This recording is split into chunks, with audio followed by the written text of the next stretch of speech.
हाँ जी, आगे बढ़ रहे हैं चैप्टर में। दो इंपॉर्टेंट डेरिवेशन हमें करने हैं। उससे पहले स्ट्रेस स्ट्रेन ग्राफ है आपका।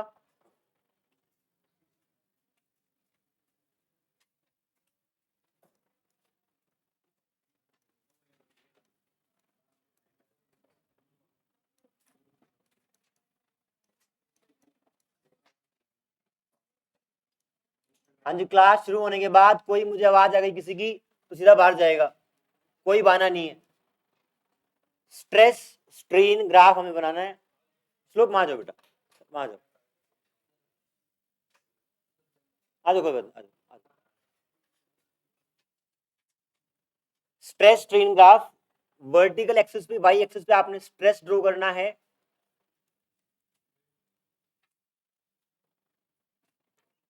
और इस साइड स्ट्रेन। ये बताएं हुक्स लॉ क्या बोलता है, आप बताएं बेटा। हाँ, stress is proportional to strain. आपका स्ट्रेस ज्यादा होगा तो स्ट्रेन बड़ा होगा, या आप इनवर्सली भी बात कर सकते हैं, stress is proportional to strain. But क्या हमेशा स्ट्रेस और स्ट्रेन प्रोपोर्शनल है? आपने जहां भी वो लो लिखा है उसमें आप एक लाइन ऐड कर लें, stress is directly proportional, Hooke's law में stress is directly proportional to strain within elastic limit, within elastic limit, within elastic limit. ठीक, जब आपका स्ट्रेस जीरो होगा, जब स्ट्रेस जीरो होगा तो स्ट्रेन कितना होना चाहिए? जीरो। तो पहला पॉइंट आपका ओरिजिन पे यहां पे आना चाहिए जब हम ग्राफ ड्रॉ करेंगे तो स्ट्रेस स्ट्रेन के। अगर स्ट्रेस बढ़ाऊंगा तो स्ट्रेन बढ़ना चाहिए। अगर वो डायरेक्टली प्रोपोर्शनल है एक लिमिट के अंदर अंदर, तो ये बताएं आप, क्या जो मैं अब लाइन ड्रॉ करूंगा वो स्ट्रेट आएगी या कर्व्ड आएगी? स्ट्रेट आएगी। जब भी डायरेक्टली प्रोपोर्शनल होगा तो स्ट्रेट आएगी। क्यों? आपका जैसे for example y equal to M X है, यहाँ पे y is proportional to x and m is constant, और स्ट्रेट लाइन की इक्वेशन होती है। तो जब तक आपका स्ट्रेस और स्ट्रेन प्रोपोर्शनल है, ये ग्राफ आपका स्ट्रेट लाइन रहेगा। ठीक है, यहां तक आपका, इस पॉइंट को आप बोल दें O, ये पॉइंट A, O से A रीजन में आपका हुक्स लॉ फॉलो हो रहा है। हुक्स लॉ फॉलो होने का मतलब है अगर आप स्ट्रेस को वापस रिमूव करेंगे तो अपने ओरिजिनल शेप की तरफ बढ़ जाएगा। फॉर एग्जांपल आपने स्ट्रेस जीरो नहीं किया, यहां थे स्ट्रेस इतना कर दिया, तो आपका स्ट्रेन वापस कम हो जाएगा। कहने का मतलब स्ट्रेस हटाने से आपकी ओरिजिनल शेप आने की टेंडेंसी उसकी रहेगी, ऑब्जेक्ट की। ठीक बात। इसके बाद ये जाएगा ए से बी की तरफ, उसके बाद स्ट्रेट लाइन नहीं है। यहां ओ से ए आपका हुक्स लॉ फॉलो हो रहा है, ए से बी हुक्स लॉ तो फॉलो नहीं हो रहा, बट वो इलास्टिक लिमिट के अंदर अंदर है। इस बात का मतलब क्या हुआ, ओ से बी रीजन तक जब भी आप लोड हटाओगे या स्ट्रेस हटाओगे तो वो वापस अपनी ओरिजिनल शेप को गेन करेगा। इसको बोलते हैं, मैं लिखाऊंगा सारी बातें, ओ से बी तक का जो रीजन है उसको बोलते हैं इलास्टिक रीजन। इलास्टिक रीजन का मतलब है कि स्ट्रेस हटाने पे वापस अपनी शेप को रीगेन करेगा। फिर ए से आगे, बी से आगे जाएंगे तो ये शेप आपकी कुछ इस तरह की रहेगी। Let's say this point is सी। अगर आप इसको थोड़ा सा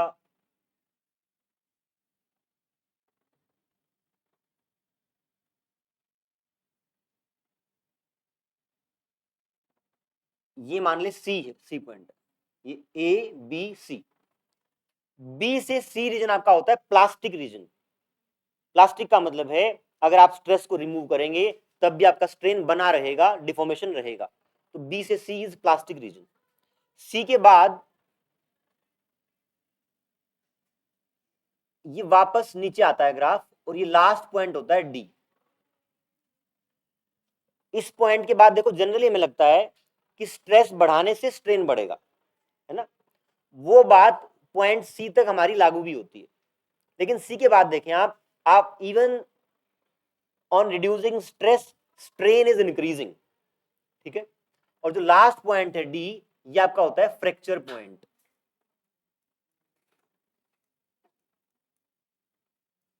यहां पर आपका ऑब्जेक्ट ब्रेक हो जाएगा। ठीक है, मैं सारे पॉइंट्स को लेबल कर रहा हूं और लिखवा रहा हूं कि क्या क्या है, आप साथ के साथ ग्राफ बनाते रहें और जो लिखवा रहा हूं वो लिखते रहें। ओ से ए आपका हुक्स लॉ फॉलो करता है, और बी पॉइंट को बोलते हैं इलास्टिक लिमिट और यील्ड पॉइंट।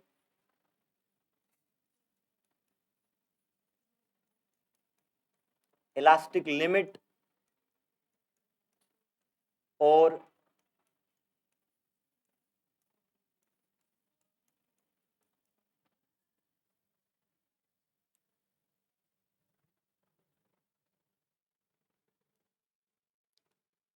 ओ से ए रीजन में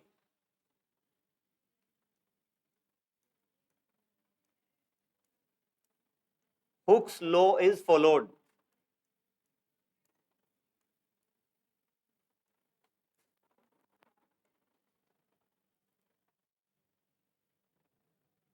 ए से बी में Hooke's law is followed, is not followed, sorry.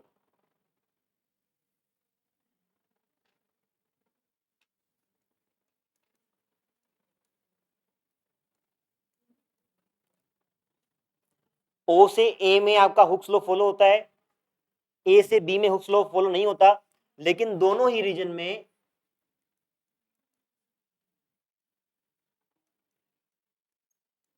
Elastic limit बनी रहती है, विद इन इलास्टिक लिमिट है ये। कहने का मतलब स्ट्रेस हटाने पे वापस ओरिजिनल शेप को रीगेन करेगा। बी से सी, बी से सी इज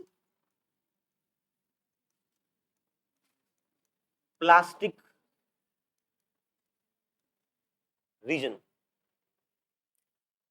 जिस भी मटेरियल का प्लास्टिक रीजन बड़ा होगा, ये आप लिखेंगे, पहले समझ लें, जिस भी मटेरियल का प्लास्टिक रीजन बड़ा होगा, मतलब बी से सी वाला पार्ट बड़ा होगा, वो मटेरियल ज्यादा डक्टाइल होगा। डक्टाइल क्या होता है? हाँ, वायर्स बनाने में काम आता है, वो प्रॉपर्टी आपकी डक्टिलिटी को कहते हैं। तो जब आप स्ट्रेस लगा के उसको बढ़ाएंगे स्ट्रेन को, अगर वो अपनी शेप को रिटेन करता है, रीगेन नहीं रिटेन करता है, तो मतलब डक्टाइल है, वायर बन सकती है। तो जिसका ये रीजन बड़ा होगा, बीसी रीजन, वो ज्यादा डक्टाइल रहेगा। आप लिख लें पॉइंट क्या,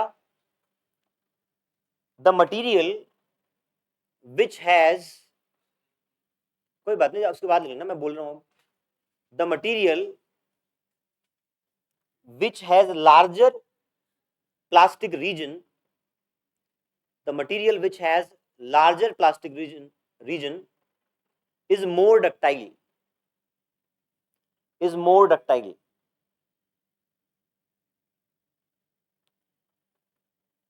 और यहाँ पे ये पॉइंट भी नोट कर लेना आपकी। उसके बाद B point is elastic limit and और yield point.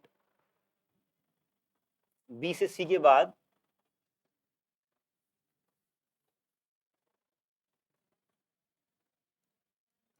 in CD region strain increases even on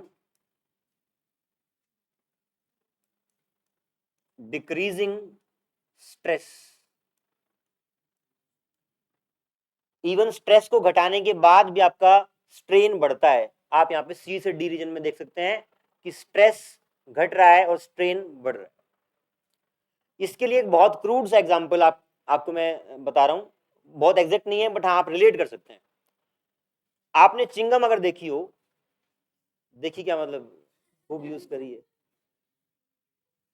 देखो, जब मान लो आपके चिंगम ने आपने ऐसे खींच के ऐसे कर दी, और उसका जो वेट वाला पार्ट है, जो बचा हुआ पार्ट है, वो नीचे की तरफ है। एक टाइम के बाद ना वो अपने आप, मतलब एक लेंथ के बाद अपने आप ऐसे पूरी ऐसे खींच जाएगी। फिर लिंक कर पा रहे हैं क्या? मतलब एक एप्रोप्रिएट लेंथ के बाद फर्दर आप उसका होल्ड करके रखोगे ना, तो लेंथ एकदम ज्यादा बढ़ जाएगी, ऐसे खींच के चली जाएगी। आप लोड नहीं बढ़ा रहे हैं, बट एकदम उसकी लेंथ बढ़ रही है। तो वैसा कुछ रहेगा किसी मटेरियल में, जब even after decreasing strain keep on increasing, वो वाला पोर्शन आपका सी डी के थ्रू रिप्रेजेंट करते हैं। ठीक है, लास्ट वाला पॉइंट जो डी है वो फ्रैक्चर पॉइंट है। डी के आगे आपका जो मटेरियल है वो टूट जाएगा, ब्रेकिंग पॉइंट है।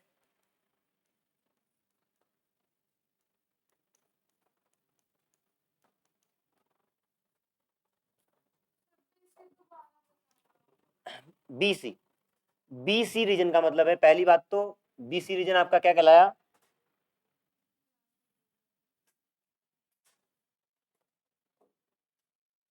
प्लास्टिक रीजन क्या होता है? प्लास्टिक बॉडी क्या होती है? जिसके ऊपर एक बार डिफॉर्मेशन फोर्स लगाई तो आपकी वापस रिगेन नहीं करता, वो रिटेन करता है। जिसका रीजन ये बड़ा होगा, है ना, आप स्ट्रेस बढ़ा रहे हो, स्ट्रेन बढ़ रहा है लेकिन वापस नहीं आ रहा, जिसका ये वाला रीजन बड़ा होगा वो ज्यादा डक्टाइल होगा, ज्यादा लंबी लेंथ को खींचने के बाद भी वो वहीं पे मेंटेन रह सकता है। तो वायर्स में आप कन्वर्ट कर सकते हैं, नोट कर लेंगे इसको।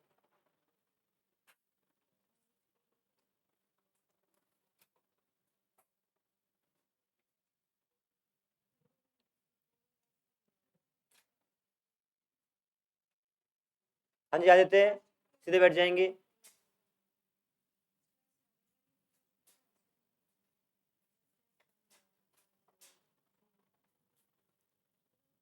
हाँ जी, आगे बढ़े, लिख लिया?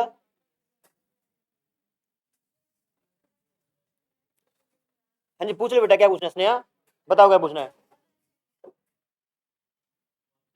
हाँ जी, नेक्स्ट टॉपिक। आप ये बताएं, अगर एक रोड है, एक मटेरियल की बनी हुई रोड है, हम ये तो मानते हैं कि स्ट्रेस लगाने से स्ट्रेन बनेगा उसके अंदर, बट क्या उस रोड का जो खुद का वेट है वो भी उसके अंदर स्ट्रेन प्रोड्यूस करेगा? फॉर एग्जाम्पल एक रोड है, आप मान सकते हैं पेन जैसे है, अगर इसको आप ऐसे रखोगे हॉरिजॉन्टल, तो इसके ऊपर कोई ऐसे वेट के कारण लेंथ नहीं बढ़ेगी, बट इसको आप अगर एक सीलिंग से हैंग कर दोगे तो क्या इसके वेट के कारण इसके ऊपर एक स्ट्रेस बनेगा और उसके कारण लेंथ बढ़ सकती है? तो एक हैंगिंग रोड की उसके वेट के कारण कितनी लेंथ बढ़ेगी, कितना स्ट्रेन डेवलप होगा, वो हम पढ़ेंगे अब।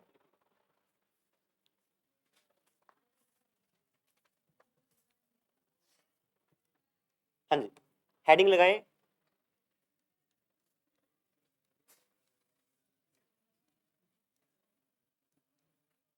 इंक्रीमेंटल लेंथ ड्यू टू, या incremental length of a,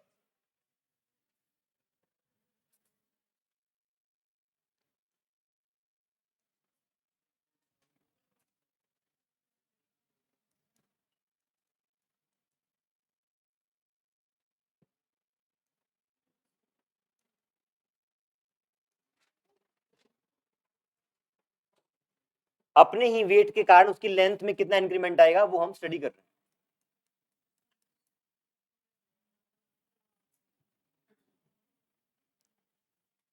late से ये आपकी ओरिजिनल रोड है और इसकी लेंथ एल नॉट है।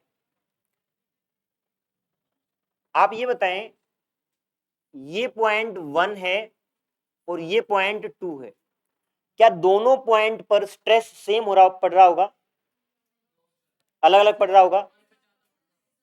नीचे वाले पे ज्यादा,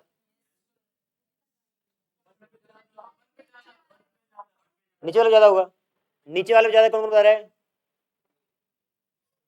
ठीक है, और ऊपर वाले पे? आप देखो, एक बात सोचो, अगर आपको वेट होल्ड करना है, इस 1 वाले पॉइंट को ये नीचे वाला सारा वेट होल्ड करना है और 2 वाले को सिर्फ ये बचा हुआ वेट होल्ड करना है, तो stress will be more at point 2, है ना। ये छोटे छोटे पॉइंट आप नोट करते रहा करें, अगर आप, मैं लिखवा भी दे रहा हूं तो भी, कि सेकंड वाले पॉइंट, मैंने 2 बोला है क्या? रिपीट कर लेते हैं। 1 वाले पॉइंट को ज्यादा वेट होल्ड करना पड़ेगा तो ज्यादा स्ट्रेस 1 पे रहेगा और 2 वाले पे कम रहेगा। ठीक है, बताता हूं देखें, अगर ऐसा है,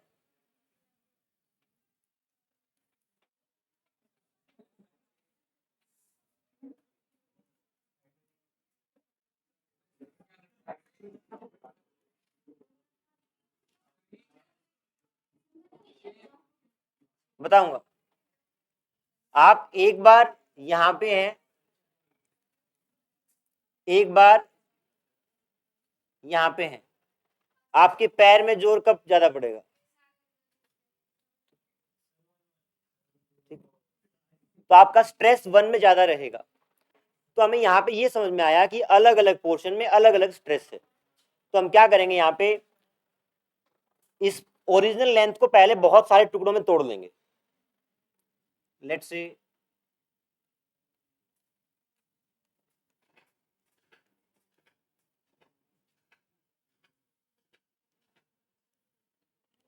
ये प्री दिवाली सेलिब्रेशन, ये लेंथ मान लो आप x है, ये लेंथ x है, ये dx है। अभी तक ये लेंथ के कारण मैंने यहाँ पे कुछ सपोर्ट दे रखा है, तो इसकी ओरिजिनल लेंथ ही है। इसकी इंक्रीज होने के बाद अभी देखेंगे। तो we are considering this part of rod, इस पार्ट की ओरिजिनल लेंथ dx है। इसको मैं बाहर बना रहा हूं,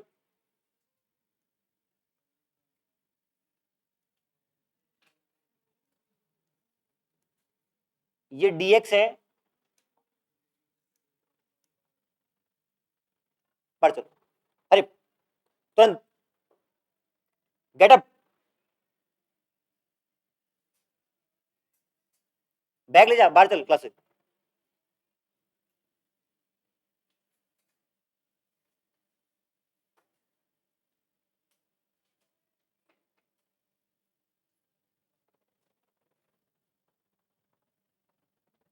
ओरिजिनल लेंथ dx है, इसके बाद इसकी लेंथ में इंक्रीमेंट जो हुआ,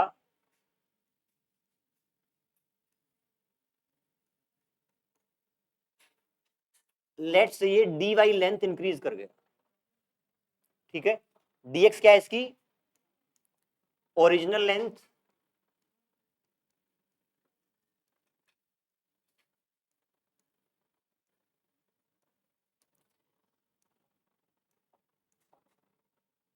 and dy is incremental length, उसके लोड के कारण। अब आप बताएं, मैं इस पोर्शन पे बात कर रहा हूं, यहां पे स्ट्रेस बनेगा नीचे वाले पार्ट का। अगर पूरी रोड का मास m है और लेंथ l है, तो आप बताएं यहां पर जो स्ट्रेस बन रहा होगा वो कितना होगा? What will be value of stress?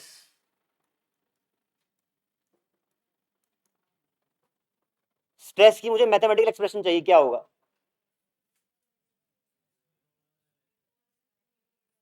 निकालें, शाबाश, ट्राई करें।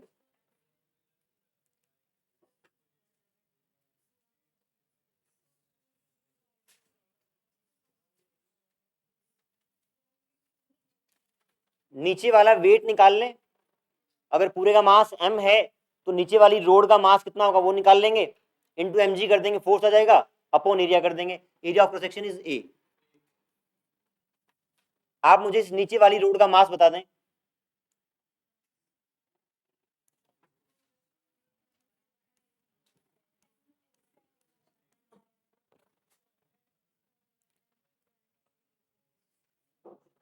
आदित्य कुमार, बता मास इसका, बता दूं, बिठा दूंगा नीचे वाली रोड का मास 1 मिनट के अंदर।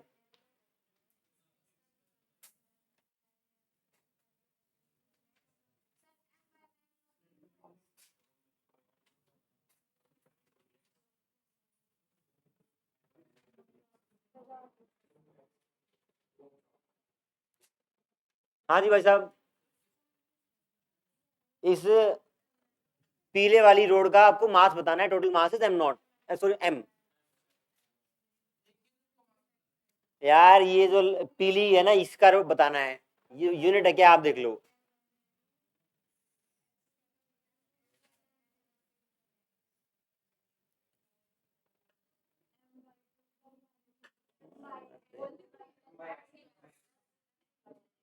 फाइनल आंसर में वो कट जाएगा सब, अगर वॉल्यूम में लिखोगे तो भी। देखिए भाई, यार ये चीज मैंने कम से कम 50 बार कर रखी है। वो वही सवाल है किले वाला। अबे रहने दो, देखो भाई, देख लो एक बार। अब टाइम ओवर। एल नॉट के अंदर मास m है, अगर लेंथ एल नॉट है तो मास m है, यूनिट लेंथ में मास कितना होगा, x लेंथ में ये आ गया मास इस येलो पार्ट का। फोर्स कितना हो जाएगा, force will be m by L naught into X into G, this is force. Stress will be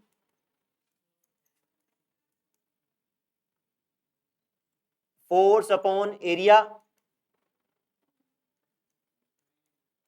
m by L naught x into G upon A, this is stress. Strain कितना होगा in terms of whatever is written on the board?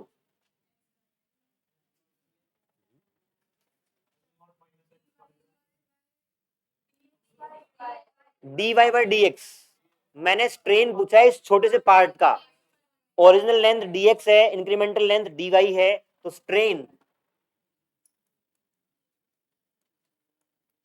Is dy bye, यहां तक के step में कोई दिक्कत है तो बता सकते हैं।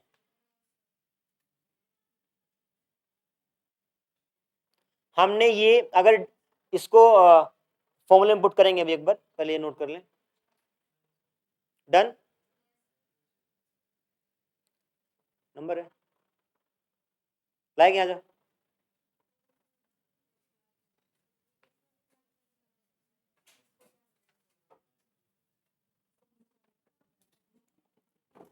अगर यहां पे आपको स्ट्रेस स्ट्रेन पता है तो y बराबर होता है stress upon strain, values put कर देंगे, y is m by L naught X G, ये आपका फोर्स हो गया अपॉन एरिया, डेल्टा एल, तो यहां पे आप dy बाय dx ऐसा लिख सकते हैं क्या, हालांकि नीचे होता है वो, इसको आप ऊपर मल्टीप्लाई करेंगे तो dx बाय dy हो जाएगा।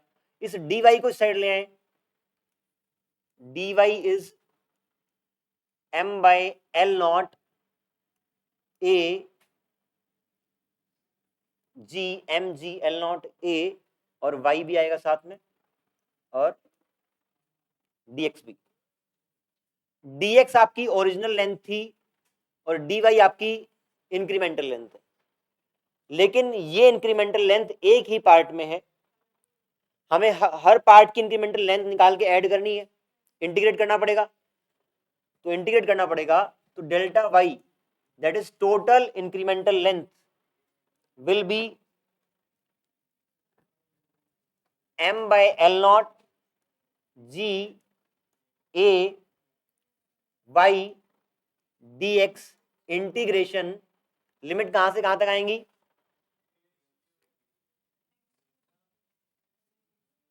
बताएं।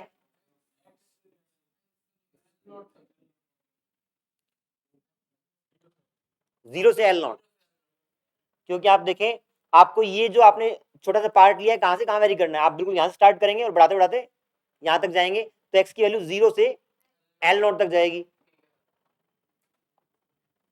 Zero to L naught, this is total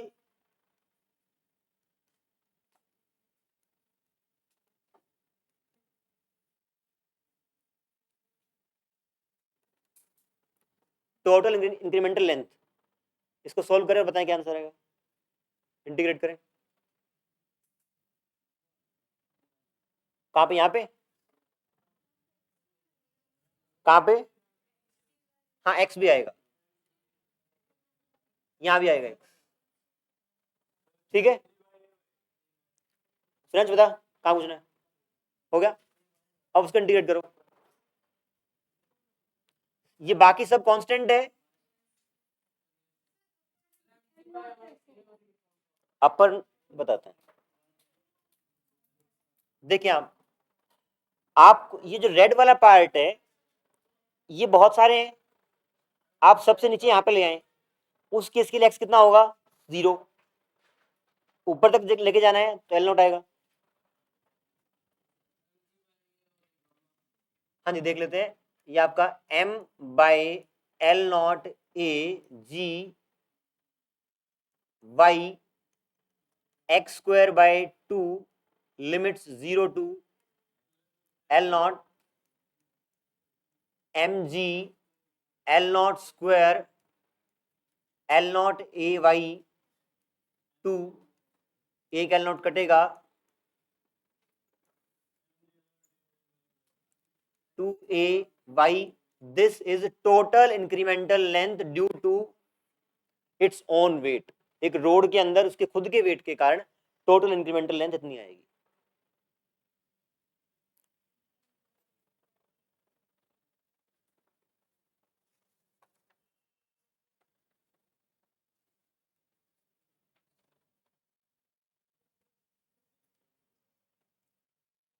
आज ही घर जाकर डेरिवेशन कर लेंगे, अगले दिन कुछ भी पूछ सकता हूँ जिससे भी जो चैप्टर में हुआ है, इस चैप्टर में जो हुआ है दूसरा लेक्चर आज तो।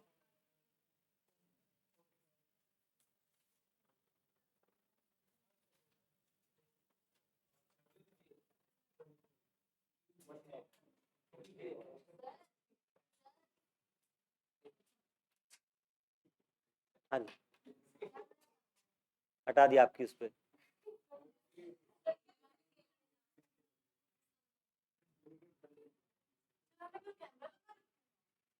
कैमरा तो हर रोज लगा होता है। चले आगे।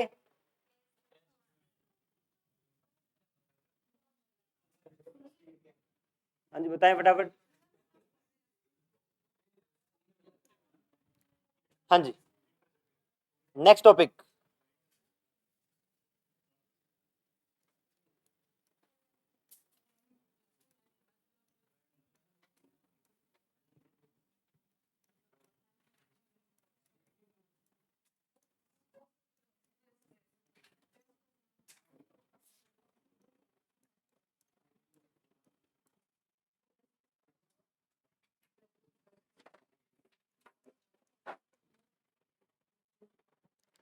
हाँ जी work done stretching a wire by delta L length. इसके लिए एक बार याद करें, आपने निकाला था ये स्प्रिंग की ओरिजिनल लेंथ है लेट से L0 और इसको आपको एक्सटेंड करना है बाय सम लेंथ लेट से x या डेल्टा एल ही बोल दें आप।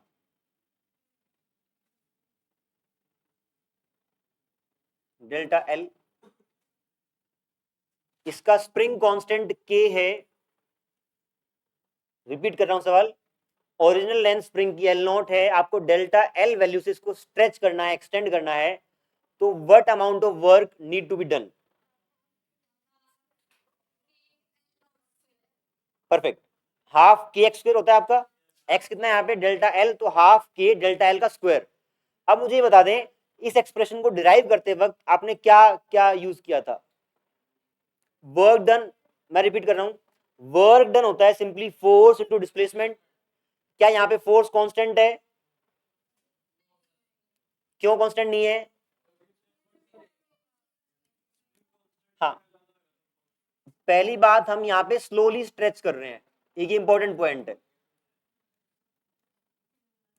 अगर स्लोली स्ट्रेच कर रहे हैं तो जो बाहर का एफ एक्सटर्नल है स्प्रिंग का रिस्टोरिंग फोर्स,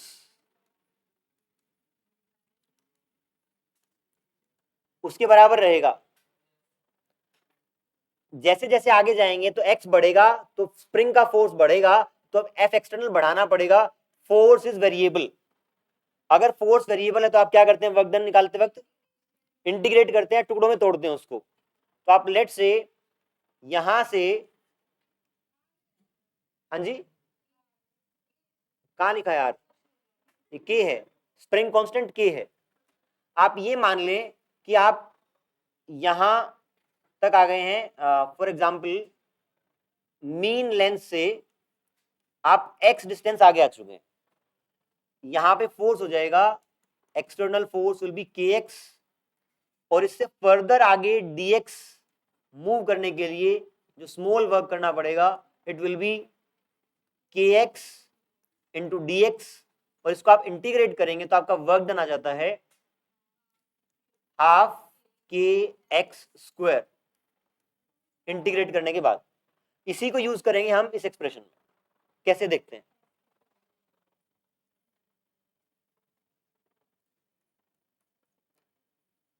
लेट्स से एक एल नॉट लेंथ की रोड है, आपने उसको फर्दर एक्स स्ट्रेच ऑलरेडी कर दिया है।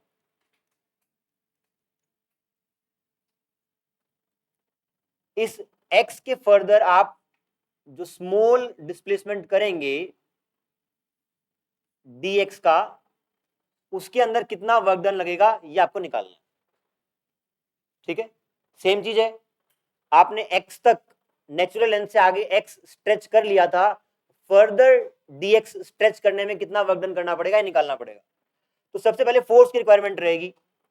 इस केस में भी आप स्लोली स्ट्रेच करेंगे तो जो बाहर का फोर्स होगा F एक्सटर्नल और जो रिस्टोरिंग फोर्स होगा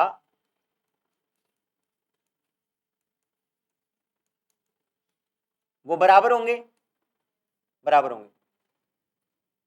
अगर एक्सप्रेशन लिखेंगे आप y का तो F अपॉन एरिया, एरिया क्या है इसका, ये क्रॉस सेक्शन एरिया A, और delta L, delta L original length के मुकाबले यहाँ पे x बढ़ गया है तो ये x is delta L and l is L not.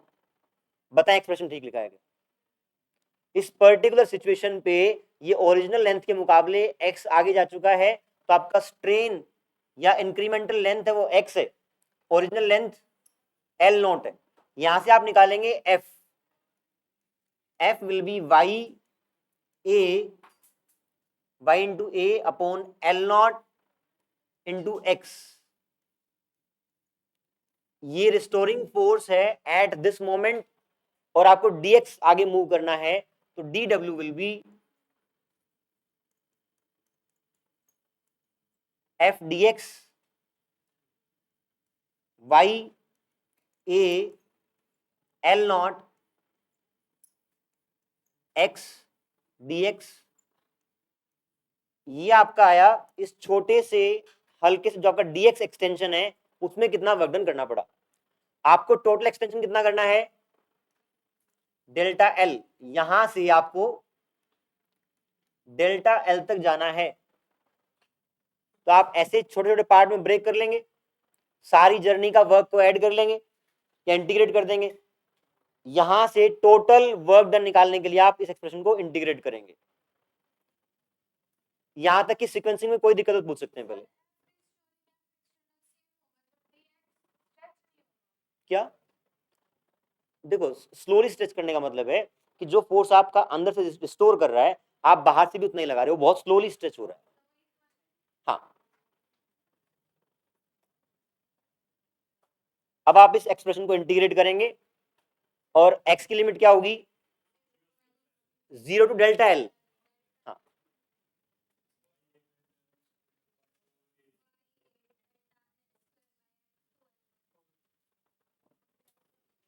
Note कर लिया? कर।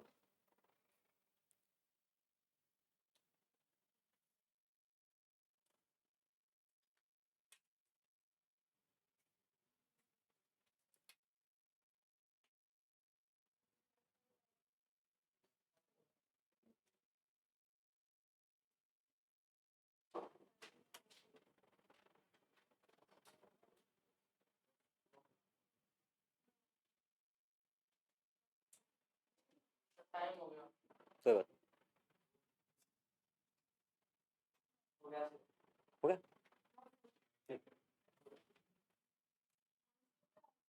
बताएंगे अभी।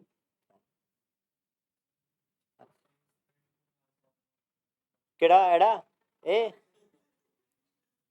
अबे ये पीछे का है, मान ले इसको।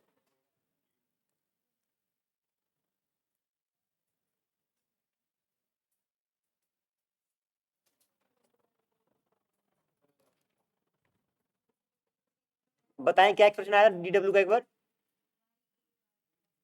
Y A by X D X, ठीक है। इंटीग्रेट करेंगे तो आपका total work done Y A by L naught X square by 2 0 to delta L Y A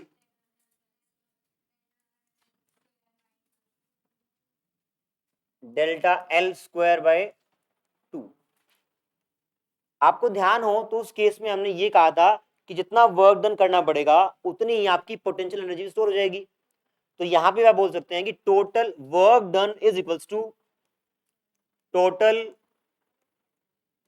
potential energy stored, total potential energy stored in the stretched wire या string। इसको manipulate करके लिखेंगे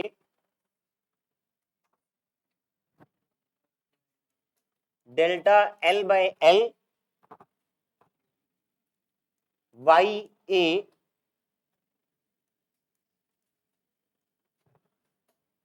L naught एक ही है क्या, एक ही, delta L दो हैं, वाई ए डेल्टा एल, इस वाले पार्ट को आप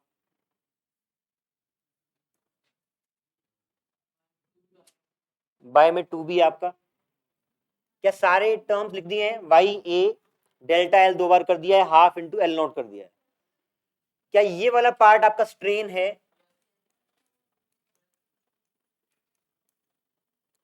ये आपकी है total potential energy, total potential energy. अगर दोनों साइड आप डिवाइड कर दें, डिवाइडिंग बाय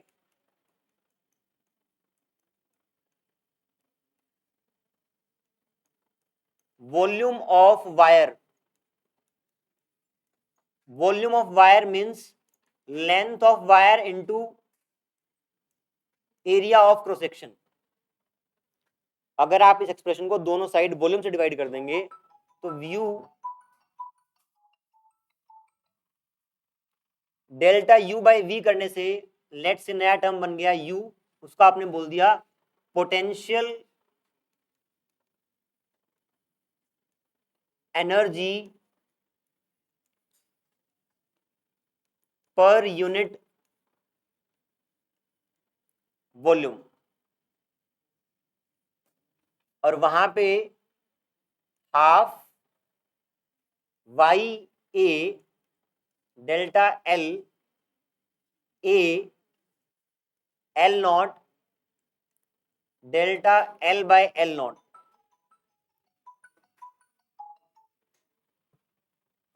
ठीक लिखा है इतना, ये ए कटेगा, आप चेक करके बताएं क्या ये वाला पार्ट स्ट्रेस का एक्सप्रेशन है क्या,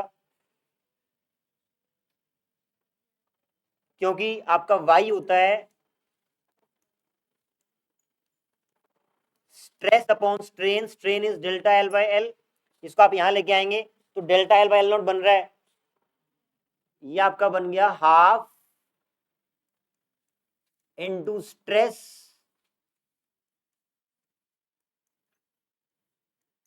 इनटू स्ट्रेन।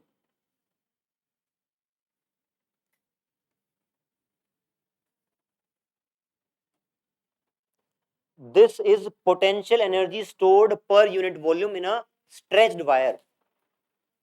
ठीक है, ये वाला एक्सप्रेशन भी आपको ध्यान रखना है, ऊपर कहां बना था ये वाला, और ये भी ध्यान रखना। इतना ही करते हैं, थैंक यू।